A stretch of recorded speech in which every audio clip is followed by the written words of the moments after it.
Here's the GMPR setup mounting an electronic drum kit. Now, I'm using a Roland, but it'll work with Alesis, it'll work with all the big name brands. And one of the most beautiful things about this rig is that it saves a lot of space, which is a hot commodity. It's got a compact footprint, which is only about 36 inches long. You don't need to set it up in a concert hall. You could set it up in your bedroom in the corner. You could set it up in a home studio. You could put it in your living room, right behind your couch. Talk to your spouse about that one. Another thing that it really gives you is the ability to expand. It's modular, so it will grow as your kit grows. If you need to add another cymbal or more pads, just add a bar, add a couple clamps, and voila, you've got a larger drum kit. It will grow as your drum kit grows. So let's have a little walkthrough at how I adapted the Roland kit to fit on the GMPR. So here I have a 5-piece Roland kit with 2 crashes, a ride, and hi-hats.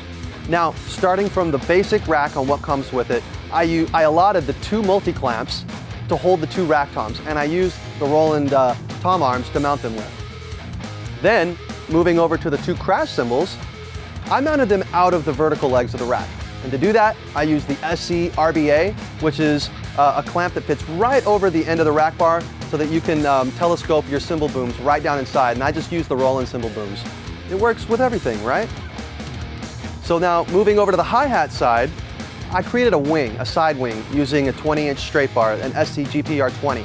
And to connect it to the rack, I used the SC-GPRRA, which is our Power Rack series right angle clamp. It's a little bit lighter weight. It's been around a little longer than the Road series, but it's lighter weight and just as sturdy.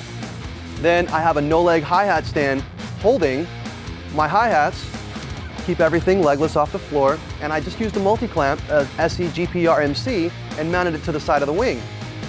So then I attached the module to the end of the wing.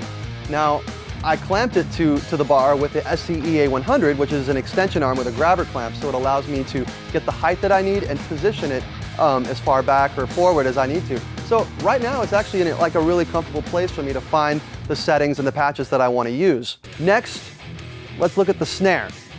Now what I did with the snare is I just took the Roland tom arm and I just mounted it directly off the front leg of the rack with a multi-clamp. So I boomed it in perfectly exactly where I need. No extra hardware, no extra bars. Now on my floor tom side, I mounted the floor tom to the front leg of the rack with the Roland arm the same way I did the snare. Then the ride cymbal is mounted with the Roland cymbal arm directly to the front leg of the rack as well. Now I have a 5-piece kit with 2 crashes, a ride, hi-hats, and a brain, all mounted within a 36-inch footprint.